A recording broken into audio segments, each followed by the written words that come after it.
안녕하세요. 사연을 즐겨 듣는 60대 남성입니다. 저도 참 굴곡진 삶을 살았다고 생각했었는데 사연을 듣다 보니 저보다 더 기구한 삶을 살았던 분들이 계시더군요.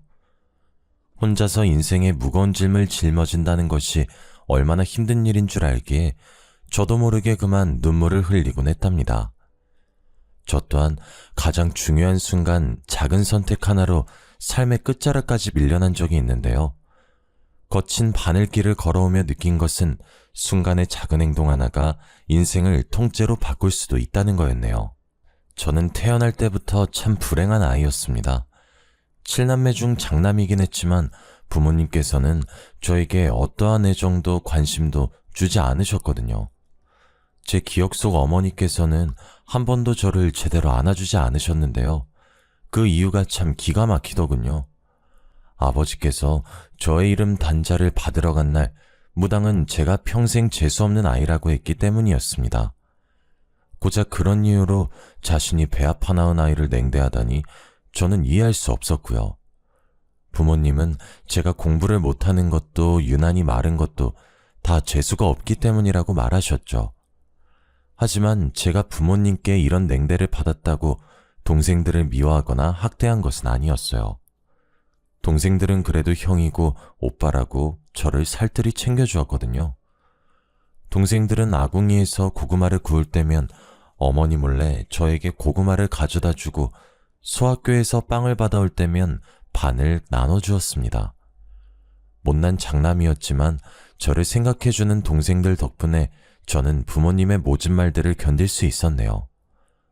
부모님께서는 제가 중학교를 졸업하던 날 고등학교 진학은 꿈도 꾸지 말라며 으름장을 놓으셨어요. 비싼 학비 축내지나 말고 과수원 일손이나 도우라고 했는데요. 그러면서 자신들이 죽거든 과수원을 열심히 꾸려 동생들의 학비와 결혼 자금을 대주라고 하셨죠. 그게 바로 재수없는 살을 풀 수 있는 유일한 방법이라면서요. 저는 부모님의 말씀을 아주 잘 따랐어요. 이렇다 할 재능도 없는 제 처지를 너무나 잘 알았으니까요. 동생들은 저를 걱정했지만 의외로 과수원의 일은 제 적성에 잘 맞았습니다. 한 곳에 앉아 집중을 해야 하는 공부와는 다르게 여기저기 돌아다니며 일을 할 수 있었거든요. 부모님의 일손을 도우며 항상 생각했죠. 동생들 대신 과수원 일을 즐거워하는 내가 과수원을 이어받아서 참 다행이구나 하면서요. 그 후 저는 하루도 빠지지 않고 부모님을 도와 과수원을 일궜습니다. 다행스럽게도 저희 과수원에서 자란 사과는 당도가 높아 찾는 사람이 많았고요. 덕분에 저는 동생들의 대학 등록금을 마련해 줄 수 있었습니다. 제가 35이 되던 해 부모님께서는 저에게 결혼할 것을 권하셨죠. 그때까지도 여자와 제대로 된 만남도 가져보지 않은 저였기에 부모님의 말씀은 당황스러울 뿐이었어요. 부모님은 걱정하지 말라며 저에게 한 여자를 소개시켜줬습니다. 그 여자는 저도 아는 사이였습니다. 저희 과수원의 일손이 부족할 때면 도와주었거든요. 부모님께서는 제가 어디 가서 번듯한 처녀를 만나 가정을 꾸리냐며 결혼을 재촉하셨습니다. 저는 부모님 말씀에 동의했어요. 여자분은 고아인 자신을 받아만 준다면 정말 감사할 거라고 말하더군요. 여자는 햇빛 밑에서 사과를 따서인지 얼굴빛이 검은 빛을 띠고 있었는데요. 저는 못난 제 처지를 이해해주고 살림을 합친다는 여자만 있다면 낯빛 같은 건 상관없다고 생각했습니다. 결혼한다는 것만으로도 감사한 일이니까요. 그렇게 저희는 부모님의 뜻에 따라 부부의 인연을 맺게 되었네요. 하지만 저희는 신혼생활을 즐길 여유가 없었습니다. 결혼하고 얼마 지나지 않아 부모님께서 돌아가셨거든요. 갑작스러운 부모님의 변고에 눈물조차 나오지 않았죠. 저보다는 아직 어린 동생들이 걱정이었고요. 저는 슬퍼하는 동생들을 위로한 후 장례를 마쳤습니다. 그 후로는 과수원을 이어받아 열심히 사과를 수확했어요. 아내는 상심한 저의 옆을 낮이고 밤이고 지키며 위로해 주었어요. 저는 아내의 위로에 큰 힘이 났고요. 아내는 자신 또한 부모님이 일찍 돌아가셔 부모를 잃은 슬픔을 잘 안다고 했습니다. 저희는 서로를 다독거렸고 비슷한 처지였던 저희는 사랑보다 끈끈한 무언가로 얽혀 있었죠. 그리고 결혼한 지 1년이 되던 해 아내는 저에게 첫 아들을 안겨주었습니다. 아들이 태어난 후 저희 부부는 더욱 돈독한 사이가 되었어요. 저희에게는 아들을 잘 키우자는 목표가 생겼으니까요. 아내와 저는 과수원을 키우기 위해 노력했죠. 하늘도 저희 부부의 노력을 알았는지 저희 사과가 지역 특산물로 선발되며 큰 인기를 끌게 되었습니다. 하지만 저희 부부에게 좋은 일만 일어난 것은 아니었습니다. 아들이 5살이 되던 해 아내는 아무 이유 없이 쓰러지는 경우가 많았어요. 병원에서는 그 원인을 알 수가 없었죠. 전 아내의 상태가 너무 걱정되었습니다. 한편으로는 저같이 못난 놈을 만나서 고생을 하는 것 같았거든요. 점점 뼈마디가 보이는 아내를 볼 때마다 미안한 마음이 들었죠. 저는 아내의 병을 낫게 하기 위해 노력했어요. 하지만 좋다고 소문이 난 약재를 구하 아내에게 먹이고 좋다는 병원을 데려가 봤지만 소용이 없더군요. 하늘이 무너지는 기분이었습니다. 아내는 점점 더 생기를 잃어갔고 그 모습을 지켜보는 저는 애만 탈 뿐이었어요. 문득 전 밝고 생기 넘치던 예전의 아내를 보고 싶다는 생각이 들었어요. 저는 아내에게 장날에 맞춰 밖을 나갈 것을 제안했어요. 아내가 평소 장날에 구경 가는 걸 좋아했거든요. 오랜만에 밖에 나온 아내는 기뻐 보이더군요. 오랜만에 보는 밝은 표정이었습니다. 그런데 구경을 하던 중 저희 앞으로 중년의 여인이 지나갔는데요. 화려한 한복을 입고 있는 그 여자는 누가 봐도 무당처럼 보이더라고요. 무당은 아내의 앞을 지나가며 딱 한마디를 했습니다. 신병이 나도 단단히 났네. 어째 지금까지 살았냐? 예? 그게 무슨 말입니까? 제가 신병이라뇨. 거 순진한 사람에게 아무런 말 하지 마쇼. 딱 봐도 만만한 사람 한 명 골라 한몫 단단히 챙길 요령인가 본데 괜히 아픈 사람 건들지 말고 가던 길 가십시다. 저는 수상해 보이는 무당을 경계하며 아내를 감싸 안았습니다. 무당은 기가 차닿는 듯 웃더라고요. 무당은 저고리 안쪽에 방울을 꺼내 흔들며 아내 앞으로 다가왔어요. 갑자기 무당이 방울을 흔들자 시끄러운 소리가 귓가를 어지럽혔습니다. 하지만 아내만큼은 두 눈을 감으며 평안한 표정을 지었어요. 남편이란 작자가 지 아내 죽어가는 줄도 모르고 아주 명줄을 잡아먹는구만. 지금까지 안 죽고 버틴 것도 용해. 내가 살다 이리 재수없는 사내는 또 처음 보는구만. 지 애미애비는 물론 아내까지 죽일 팔자를 타고났어. 이렇게 천한 팔자를 타고나서야. 무당은 아내가 가엾다는 듯 머리를 쓸어 넘겼습니다. 그러면서 눈물을 글썽거렸고요. 이 불쌍한 건 일찍이 애미애비도 여의고 혼자서 얼마나 힘들었을꼬. 신기가 이리도 강한데 자기 짝도 아닌 사내와 한 입을 덮고 살아 얼마나 괴로웠을지 눈에 선하구나 아가. 지금까지 혼자서 아주 잘 참았다.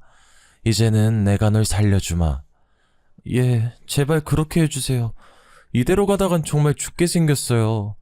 아들 생각해서 참으려고 하지만 하루하루 산중상이 되어가는데 차라리 죽으면 편할까 생각한 적이 한두 번이 아니었어요. 제발 저 좀 사람처럼 살게 해주세요. 아내는 이미 무당에게 휘둘려 있었습니다. 지나가던 사람들이 쳐다보는 것도 아랑곳하지 않고 무릎을 꿇었어요. 더러운 시장바닥에 머리를 조아리기까지 했습니다. 저는 함부로 아내의 마음을 들쑤시는 무당에게 버럭 화를 내버렸습니다. 그러자 무당은 저를 위아래로 훑어보았네요. 아내가 불쌍하다면서요. 지 처가 죽어가는데 끝까지 눈 하나 깜짝 안 하다니. 이제 옆에서 제 처 죽는 꼴만 지켜보면 되겠다. 뭐 그게 싫으면 5천만 원을 들고 다시 찾아오시던지. 무당은 아내에게 자신을 신어머니로 모시면 살 수 있다고 말했습니다. 아내는 금방이라도 따라 나갈 듯 굴더라고요. 저는 열심히 아내를 붙잡았어요. 그러자 아내는 발악을 하며 저항했죠. 온갖 설득 끝에 간신히 아내를 집으로 데려올 수 있었네요. 아내는 집으로 온 후부터 계속해서 저를 원망했습니다. 제가 고생만 한 자신을 죽이려고 난리라면서요. 그러면서 당장 5천만 원을 내놓으라고 하더군요. 숨이 턱 막혔습니다. 5천만 원이라니 너무나 큰 돈이었어요. 아내는 당장 무당에게 가야 한다며 악을 썼는데요. 물론 5천만 원이 큰 돈이긴 했지만 제가 돈 때문에 아내를 말리는 것은 아니었어요. 사실 제가 아내를 말리는 데는 다 그만한 이유가 있었네요. 부모 없이 시골에서만 자란 아내는 세상 물정이 약했거든요. 사람을 쉽게 믿는 아내는 못된 마음을 먹는 사람에게 표적이 되기 좋았고요. 한 번은 다단계에 휘말려 전 재산을 날릴 뻔한 적도 있었습니다. 전 아내에게 정말 신병이 맞다면 다른 무당을 찾아가 보자 설득했어요. 하지만 아내는 그 무당이 아니면 안 된다며 고집을 부렸죠. 더 말리려 했지만 아내는 급기야 주방에서 날카로운 걸 들고 오더니 손목을 긁었지요. 이렇게 사느니 차라리 그냥 죽겠다면서요. 곧바로 응급실에 갔지만 아내는 치료를 거부하며 난동을 부렸어요. 처음 있는 아내의 강한 반항에 속이 바싹바싹 타들어갔습니다. 이대로 가다간 아내가 정말 죽을 것 같았거든요. 저는 하는 수 없이 수소문 끝에 무당을 찾아내고 그 손에 5천만 원을 넘겨주었습니다. 그 후 아내는 무당을 신어머니로 모셨죠. 말이 좋아 신딸이지 허드렛 일을 하는 일꾼이나 다름이 없었어요. 아내는 여기저기 무당에게 불려다니며 구판을 정리하고 운전을 하며 종노릇을 했습니다. 아내가 무당을 찾아간 후 전 아내의 얼굴을 보는 날이 없었네요. 물론 어린 아들도 마찬가지였어요. 아내는 항상 녹초가 되어 집에 왔기에 전 과수원의 일을 혼자 할 수밖에 없었고요. 하지만 2명 하던 일을 혼자 하려니 힘이 붙였습니다. 그렇다고 힘들어하는 아내를 시킬 순 없었죠. 저는 어쩔 수 없이 허리띠를 줄라매고 일할 사람을 구하기 시작했습니다. 다행히 마을 사람들의 도움으로 빠르게 일손을 구할 수 있었어요. 같이 일하게 된 아주머니들은 다들 착하고 손도 빠르셨는데요. 그 덕에 수월하게 일할 수 있었죠. 제 사정을 딱하게 생각하신 아주머니들은 손수 반찬도 가져다 주시며 정말 감사한 은혜를 베풀어 주셨거든요. 저는 감사한 마음에 품삯을 좀 더 챙겨드리기도 했습니다. 하지만 저의 근심이 다 사라진 것은 아니었어요. 아직 어린 아들이 집에 혼자 있었으니까요. 언제나 아들을 챙기던 아내는 무당과 가깝게 지낸 후부터 아들에게 냉랭하게 대했거든요. 전 그 모습을 볼 때마다 마음이 아팠습니다. 어린 아들이 혹 갑자기 변한 어머니로 인해 마음에 큰 상처를 받진 않을까 걱정도 되었고요. 저는 결국 회사를 그만둔 둘째 여동생에게 사정을 말했습니다. 여동생은 한동안 자신이 아들을 봐주겠다며 흔쾌히 말을 하더군요. 그 후 여동생은 서울에서 내려와 아들을 보살펴 주었네요. 여동생은 어릴 적 동생들과 쓰던 방을 사용하며 집안일을 거들어 주었어요. 물때가 낀 화장실을 청소해 주었고 벌레 먹은 쌀을 씻어 밥을 지어 주었죠. 아들과 저는 여동생이 지어진 따뜻한 밥과 깨끗이 손질된 옷을 입으며 사람답게 생활할 수 있었습니다. 못난 오라비를 도와주겠다는 여동생이 참 고마웠죠. 단 한 사람만 빼면 말이에요. 아내는 여동생이 집에 온 이후로 대놓고 싫은 티를 냈었거든요. 언제 자기 집에서 나갈 거냐고 말하면서요. 한날은 빨래를 개고 있는 여동생의 앞에서 방울을 흔들며 무당흉내를 내었습니다. 아가씨, 보아하니 부모 복도 없고 남편 복도 없는 것이 썩 좋은 인생은 아니네요. 뭐 하나 제대로 나가는 게 없어, 아가씨는요. 평생 뼈 빠지게 일해도 자기 먹을 만큼의 복도 없는 사람이에요. 아가씨, 지금 회사에서 잘린 거죠? 그게 다 왜 그런지 아세요? 다 아가씨 복이 간장종지만 하기 때문이에요. 복을 담을래도 그릇이 적으니 계속 넘쳐서 가지고 살 수가 없는 거죠. 그러니까 괜히 좋은 직장 갔느니 좋은 남자를 만나느니 그런 헛소리 집어치우고 혼자서 평생 일만 하면서 사세요. 새언니, 그게 시집도 안 간 시누이한테 할 말이에요? 만약 제가 정말 그런 운명이라고 해도 새언니는 저한테 그렇게 말씀하시면 안 되죠. 무당한테 정신 팔려 집안 살림이고 과수원이고 돌보지도 않고 오빠랑 원준이가 안타까워서 일부러 시골에 내려온 게 누군데요? 새언니가 이런 사람인 줄 알았으면 오빠랑 결혼한다고 했을 때 무슨 소리 써서라도 막았을 텐데. 새언니랑 같이 사는 우리 오빠가 불쌍하네요. 어머, 아가씨, 팔이 안으로 굽어도 말은 똑바로 해야죠. 이 사람이 저를 만나서 고생한 게 아니라 제가 이 사람을 만나서 고생한 거라고요. 복도 지질이 없고 아내 귀한 줄도 모르는 남자 만나서 인생이 망한 거는 저라고요. 아가씨 오빠야말로 저한테 너무하죠? 제가 아픈 것도 다 이 사람 때문이란 말이에요. 아내는 격분하며 여동생에게 사태질을 했습니다. 저는 아내가 정말 너무한다는 생각이 들었고 열심히 아내를 말렸습니다. 여보, 그만해. 그동안 정민이가 원준이한테 얼마나 잘했는데 그것도 잊어버린 거야? 나는 어떻고 신딸 노릇한다고 집안도 팽개치고 나간 당신 대신 집안 보살펴준 게 누군데? 적어도 정민이한테 고마운 마음 있으면 말조심은 알아서 해야 하는 거 아니냐고. 하, 그 밥에 그 나물이라더니 아주 지 동생이라고 싸고 도는 꼴하고는. 돈 내고 뭘 사주 그냥 봐준 건데 그걸 고깝게 들어서 아내한테 소리 지르는 꼴이라니. 내가 말 좀 아낀다고 정해준 운명이 어디 쉽게 바뀌는 줄 알아? 진작에 신엄마 말을 들었어야 되는데 뭐가 좋다고 이런 집구석에 붙어서 살아왔었는지 과거로 돌아갈 수 있었으면 좋겠어. 당신 같은 인간이랑 안 엮이게. 과수원 물려준다는 당신 부모 말에 홀랑 넘어가 시집간 내가 한심한 년이지. 쥐뿔도 없으면서 동생들만 줄줄이 굴비마냥 달고 있는 줄 누가 알았겠냐고. 그나마 원준이 때문에 버티고 살았는데 이제 그럴 필요도 없겠어. 애비 사주가 그 모양인데 자식이라고 벌 수 있겠냐고. 평생 칼자루 잡고 휘두르는 아들 뭐가 이쁘다고 그동안 끼고 돌았는지. 어머, 오빠, 세연이 말하는 거 들었어? 진짜 미쳤나봐. 저게 사람이야? 세연이 진짜 사람 탈을 쓰고 어쩜 그런 막말을 할 수가 있어요? 짐승도 키워준 은혜는 안다고 하는데 솔직히 세연이가 우리 오빠랑 결혼 안 했으면 지금 이만큼이라도 살 수 있었을 것 같아요? 아마 지금도 단칸방 월세나 내면서 하루 벌어 하루 먹고 살았겠죠. 누구 운명 운운하기 전에 자기 인생부터 좀 돌아보라고요. 아내와 여동생의 싸움은 몸싸움으로 번져나갔습니다. 저는 두 사람의 싸움을 말렸는데 화가 잔뜩 난 여동생이 당장 이혼하라며 난리를 피우더군요. 아내는 오히려 자신이 먼저 나갈 거라며 옷장을 열어 옷가지를 꺼내기 시작했어요. 방 안에 있던 어린 아들은 그 광경을 목격한 후 펑펑 눈물을 흘렸습니다.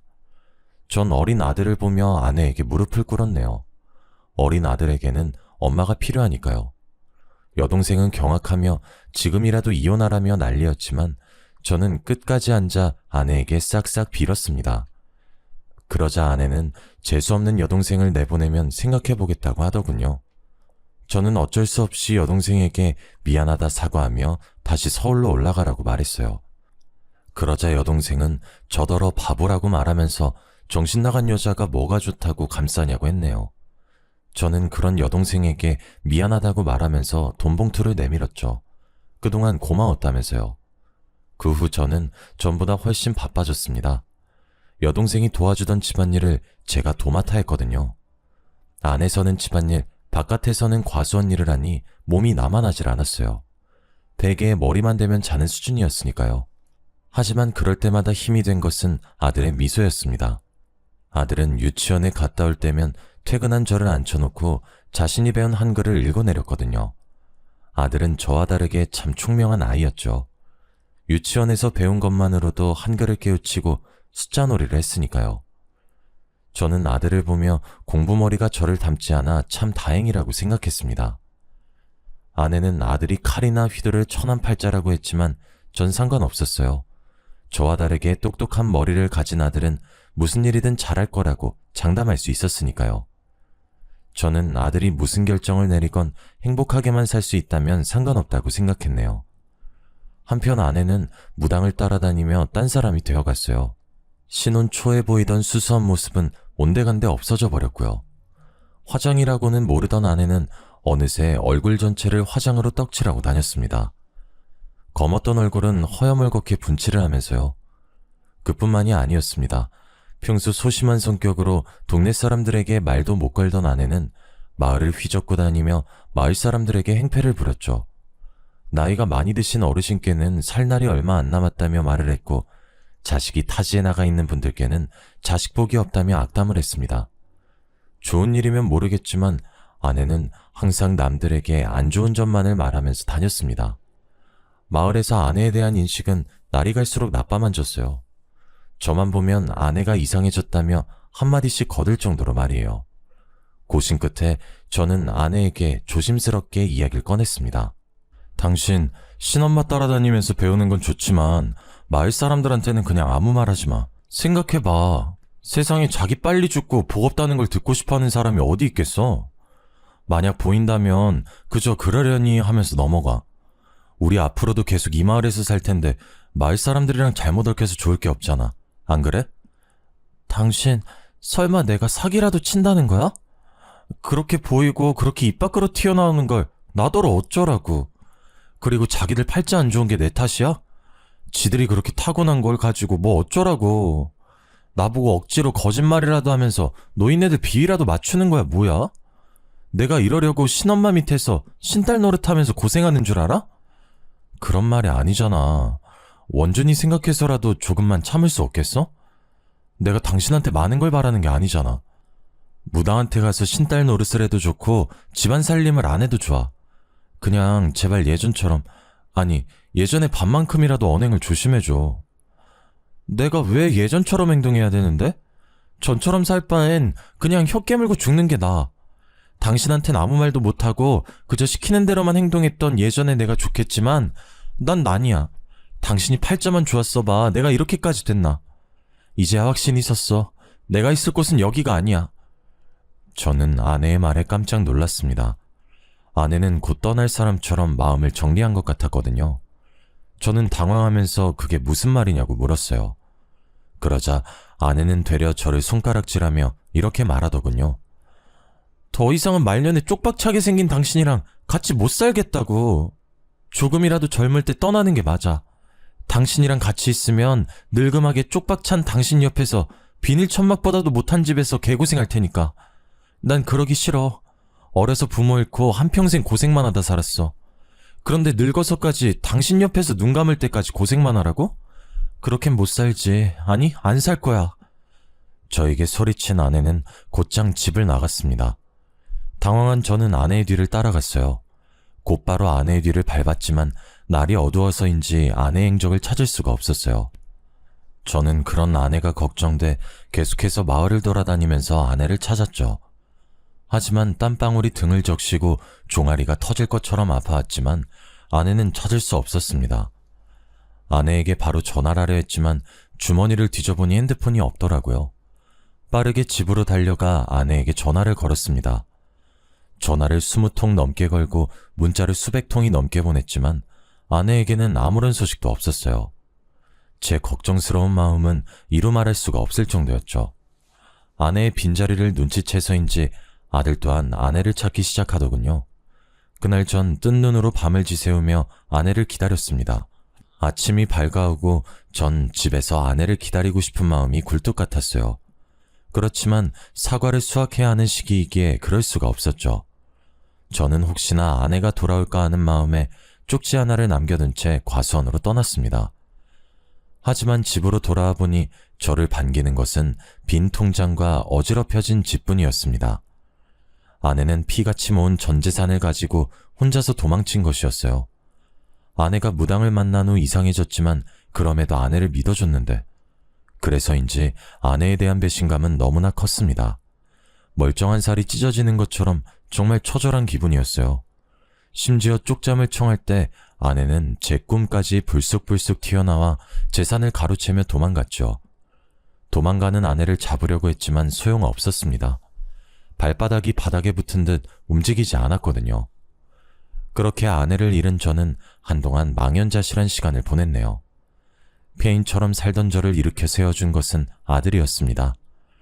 아들은 그저 누워만 있는 저에게 냉장고를 뒤져 먹을 만한 음식을 가져다주며 제 옆을 지켜주었는데요. 저는 그런 아들을 보면서 다시 살아보자는 의지를 불태웠네요. 처음에는 혼자서 아들을 어떻게 키울 수 있을까 앞이 막막했습니다. 생각을 하려고 해도 눈에 안대를 씌운 듯 캄캄하게만 느껴질 뿐이었어요. 하지만 아들을 굶길 수 없었던 저는 억지로 정신을 차리기 위해 애썼습니다. 자존심을 버리고 동생들에게 돈을 빌리는 것부터 시작했죠. 제 사정을 들은 동생들은 군말 없이 돈을 빌려주었습니다. 주말이 되면 동생들은 하나같이 저희 집으로 모여들었어요.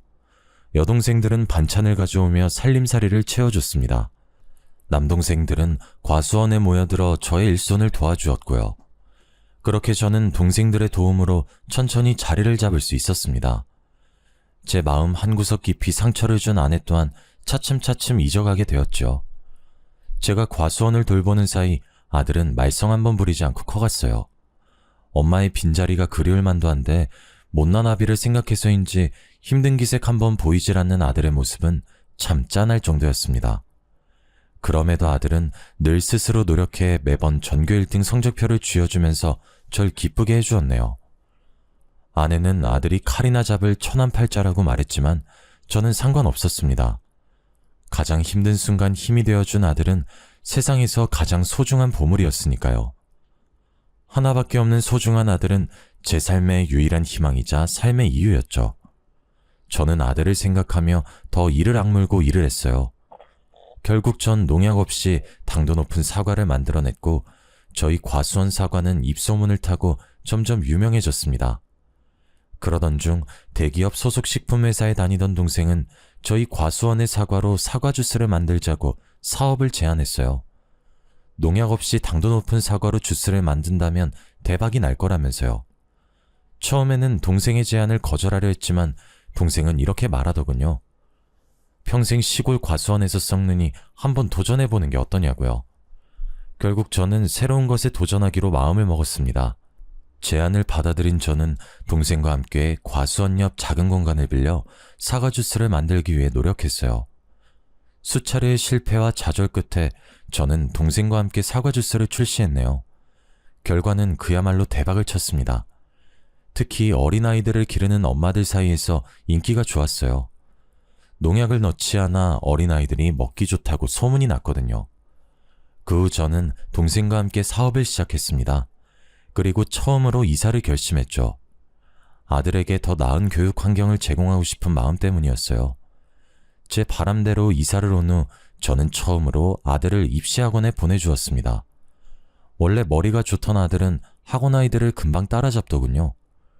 도시에서도 내놓으라 하는 인문계에서 전교 1등을 도맡아 하던 아들은 결국 서울대 의대를 가게 되었습니다. 정말 감사하고 기쁜 일이었죠. 동생들은 하나같이 아들을 축하해줬고요. 제 사업 또한 점점 커져만 갔어요. 사업이 점점 커짐에 따라 믿을 만한 사람들이 필요하다고 생각했는데요. 그래서 저는 다른 동생들 모두에게 같이 사업을 꾸려나가자고 제안을 했어요. 동생들은 그 제안을 흔쾌히 따라줬고요. 시간이 흘러 어느덧 50대 중반을 바라보고 있었습니다. 동생들은 혼자가 된 지 수십 년이 지난 저에게 재혼을 하라고 제안했어요. 하지만 저는 그럴 수 없었네요. 아내가 도망간 탓에 호적 정리도 되지 않은 상태였거든요. 괜한 분란을 만들고 싶지 않았어요. 제 속마음을 알게 된 동생들은 이혼 변호사를 섭외해 왔는데요. 변호사는 배우자가 3년 이상의 생사불명 상태이면 혼자서도 이혼을 할 수 있다고 조언해 주었습니다. 가정 파탄의 전적인 요인은 모두 아내에게 있었기에 일은 쉽게 해결됐고요. 저는 동생들의 도움으로 제 호적에 남아있는 아내를 훌훌 털어버릴 수 있었습니다. 그리고 저에게도 따뜻한 사랑이 찾아왔어요. 바로 꽃집을 운영하던 여자였죠. 아이를 가질 수 없는 몸으로 전 남편에게 이혼을 당하고 지금까지 혼자 산다고 했는데요. 그러면서 저에게 혼자서 아들을 훌륭히 키워내다니 정말 대단하다고 말해주었습니다. 고운 얼굴만큼 마음씨도 고운 그 여자에게 푹 빠져버렸어요. 저는 그 여자에게 고백을 했고 그렇게 늙은 나이에 재혼을 하게 되었어요. 아내는 다정하고 참한 사람이었습니다. 남들에게 휘둘리지 않는 강단도 있었고요. 저는 그 점이 참 마음에 들었어요. 아들 또한 자신을 친아들처럼 살뜰하게 챙겨주는 아내를 무척 마음에 들어 했죠. 아무도 강요하지 않았지만 먼저 가서 어머니라고 부를 정도였습니다. 아내는 베개 밑에 머리를 들 때면 자신이 이렇게 행복해도 되는 것이냐며 눈물을 짓고 했는데요. 저는 그 모습이 너무도 가엾고 어여뻐 항상 등을 토닥여 주었어요. 제일 가까운 배우자에게 받은 상처가 얼마나 큰지 그 누구보다도 잘 알거든요. 시간이 흘러 저희는 어느덧 결혼 4년차 부부가 되었습니다. 아들 또한 옛과 인연을 걸치고 본가로 넘어갔고요. 아내의 생일날 저희는 모처럼의 외식을 하기 위해 백화점으로 나갔어요. 오랜만에 가족들과 함께 쇼핑을 하고 맛있는 음식을 먹으니 문득 내가 이 아내를 만나지 않았다면 이런 즐거움을 알았을까? 라는 생각이 들었습니다. 쑥스러워 아내에게 말은 못했지만 말이에요. 밤이 되고 백화점 폐점 시간이 다가왔습니다. 저희도 집으로 갈 채비를 하였고요. 그런데 백화점에서 얼마 떨어지지 않은 곳에서 풀빵을 파는 노파가 있더군요. 늦은 시간까지 풀빵 장사를 하다니 전 의아했는데요. 아내는 마침 간식이 먹고 싶었는데 잘 됐다며 한 봉지 사가자고 했죠. 이럴 때 아니면 언제 먹느냐면서요. 날씨가 더웠기에 저는 차 안에 에어컨을 틀어두고 아들과 둘이 풀빵을 사기 위해 나왔습니다. 가까이 다가가니 노파는 딱 봐도 산전수전을 다 겪은 모양이었어요. 고개를 숙이고 있는 노파의 머리는 허옇게 새어 듬성듬성하게 두피가 보이고 있었습니다. 풀빵을 굽는 손가락 끝은 다 꼬부라져 있었고요. 저는 짠한 마음에 지갑에 들고 있던 현금을 다 꺼내 노파에게 건네주었습니다. 노파는 은인을 만났다며 감사해했죠. 그러면서 보답으로 자신이 운명을 봐줄 수 있다고 말하더군요. 옆에 있던 아들은 제법 흥미가 당기는 모양이었어요. 아버지 기억 안 나? 왜 어머니가 집 나가기 전에 나한테 그랬다며 평생 칼이나 휘두르고 사는 백정팔자였다고 했잖아. 아버지한테는 말년에 쪽박찰상이라고 했고 재밌을 것 같은데 한 번만 보고 가자, 응? 아내의 영향으로 미신을 믿진 않았지만 한 번쯤은 봐도 상관없다고 생각했어요. 아들 또한 자신의 운명을 궁금해했고요. 저는 노파에게 저와 아들의 운명을 봐달라고 말했는데요. 노파는 자신에게 손을 내밀어 보라고 하더군요. 거칠거칠한 노파의 손바닥에 제 손을 올리자 노파는 탄식하면서 말을 이었죠. 아이고, 어쩜 이리 보기만 했고 초년중년에 가세가 기울고 아내가 떠나는 팔자지만 말년에 돈방석에 앉은 팔자라니 평생 돈 걱정은 없겠구려. 게다가 자식복도 많아. 평생 아들에게 효자받으며 살 팔자라니 정말 부럽구려. 부러워. 고개를 푹 숙인 노파는 제 손을 한참 만지작거렸습니다. 그리고 노파가 고개를 드는데 전 노파의 얼굴을 본 순간 경악할 수밖에 없었어요. 바로 집을 나갔던 전 아내였거든요. 마지막으로 만났을 때보다 얼굴이 훨씬 상해 있었지만 저는 단박에 알 수 있었습니다. 아내라는 것을요. 저는 너무 놀라 여보라고 소리치고 말았어요. 그러자 노파는 깜짝 놀라며 제 이름을 부르더군요. 전처에게 왜 이런 행색으로 풀빵이나 팔고 있냐 묻자 전처는 그저 눈물만을 흘렸습니다. 집에서 도망쳐 나간 전처는 제게서 훔친 통장을 무당에게 갖다 바쳤다고 했어요. 신내림을 내려줄 날만을 기다리면서요. 하지만 무당은 얼마 후 전 아내가 준 돈을 가지고 도망을 가버렸다고 하더군요. 무당 한 사람을 믿고 도시로 건너온 아내는 낙동강 오리알 신세가 되었다고 말했습니다. 다른 무당을 찾아가 신내림을 받으려 했지만 그저 잠시 잡기가 쉬운 것이지 신기가 온 것이 아니라며 윽박만 들었다고 하면서요. 결국 오갈 데가 없어진 아내는 부잣집 식모로 들어가 어렵게 삶을 이어갔다고 설명했네요. 그러던 중 주인집 아들은 아내가 아이를 낳지 못한다는 이야기를 듣고 홧김에 불이 붙은 장작을 휘둘렀는데요. 그 앞을 지나가던 아내가 튀어오른 불씨를 맞고 그만 실명을 했다고 말했습니다. 그 후 눈이 먼 전 아내는 주인집에서 얼마 안 되는 돈을 받고 쫓겨났는데요. 그마저도 사기를 당해 전부 날려버렸다고 했어요. 실명으로 눈앞이 안 보여도 신기하게 다른 사람의 손을 잡으면 얼추 그 사람의 흘러가는 인생 정도는 알 수 있게 되었다며 눈물을 글썽이더군요. 그 재주로 풀빵 장사를 하면서 간간히 사주를 봐주며 살았던 것이죠. 아이고, 내가 그때 그 무당년 말만 안 들었어도 이런 생고생은 안 하는데 그때 뭐에 홀려서 남편이랑 피덩이 같은 아들을 버리고 도망쳤는지 내가 미친년이지. 전처는 아들과 저를 버리고 무당을 따라간 것이 천추의 아니라며 가슴을 두드렸어요. 물론 전처가 원망스럽긴 했지만 이런 식으로 망가지길 바란 건 아니었거든요. 아들 또한 마찬가지였고요.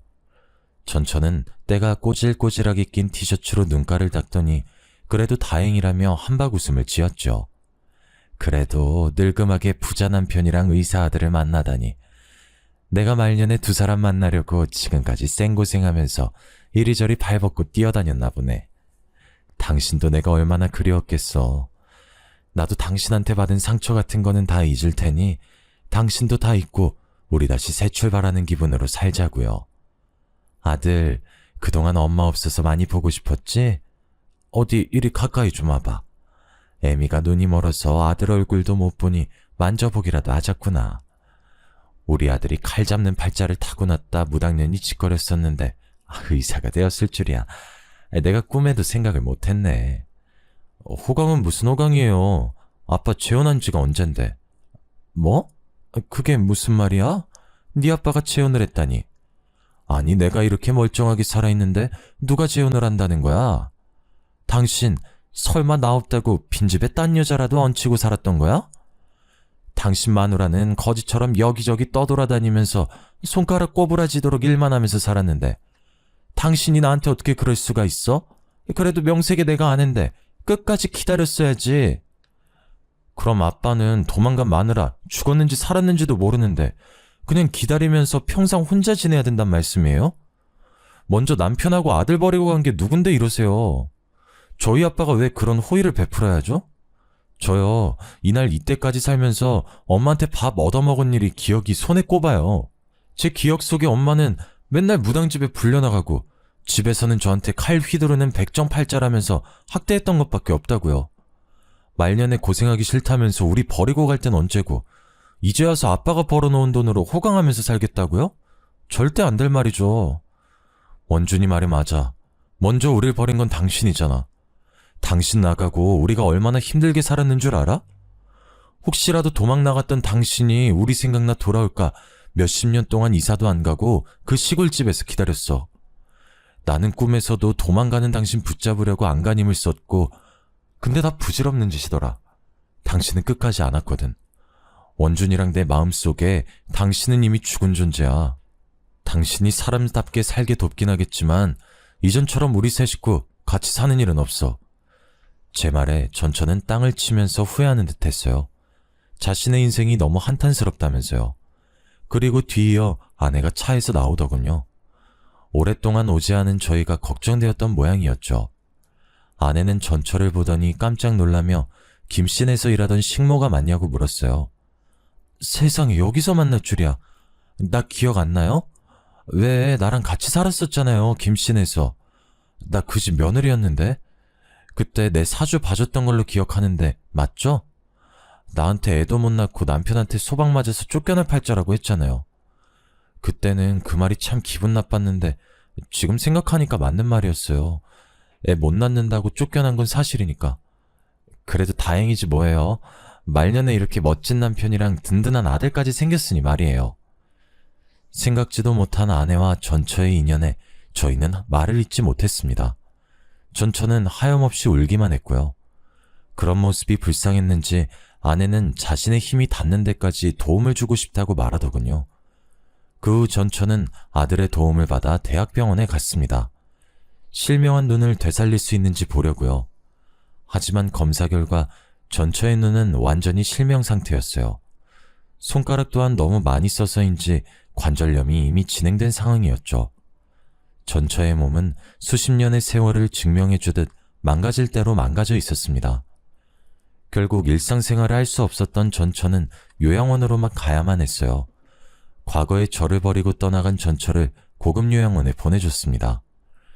아내는 계속해서 전처가 불쌍하다며 짠하게 말하길래 모든 사실을 털어놓기로 결심했습니다. 제 과거를 알게 된 아내가 떠날까봐 두렵긴 했지만 언제까지 비밀로 하고 살 순 없는 노릇이었으니까요. 모든 사실을 털어놓자 아내는 저를 이해해 주었습니다. 그러면서 우리의 인연이 생각지도 못하게 얽혀 있었다고 말했어요. 아내는 평생 고생만 하면서 살았던 사람이 부족하지 않게 지원해 주라며 오히려 전처를 더 챙겨주었죠. 저는 아내의 고운 마음씨에 감동하고 말았습니다. 그 후 아내를 설득해 한 달에 한 번씩 전처를 보러 가게 되었어요. 애석하게도 전처는 아직도 그놈의 복타령을 하면서 신세 한탄을 풀어놓기만 하더라고요. 평생 고생만 하다가 못된 사람에게 걸려 망가진 전처를 볼 때마다 참 마음이 아파옵니다. 제가 하는 조언을 조금만 들었더라면 이렇게까지 비극으로 치닫진 않았을 텐데 참 가슴이 아려오곤 하네요. 하지만 전처와 저는 이미 끝난 인연이기에 그 이상 도와주는 건 안 될 말이겠죠. 어떤 사람들은 사람은 정해진 복대로 사는 것이라고 말하는데요. 저는 그렇게 생각하지 않습니다. 사람은 노력과 기회로 나아가고 또 그걸 토대로 성장해 나아가는 거니까요. 사연을 들으시는 여러분께서도 꼭 주어진 기회를 놓치지 말고 자신이 원하는 방향의 삶을 사시길 바랍니다. 운명은 스스로 개척해 나아가는 거니까요.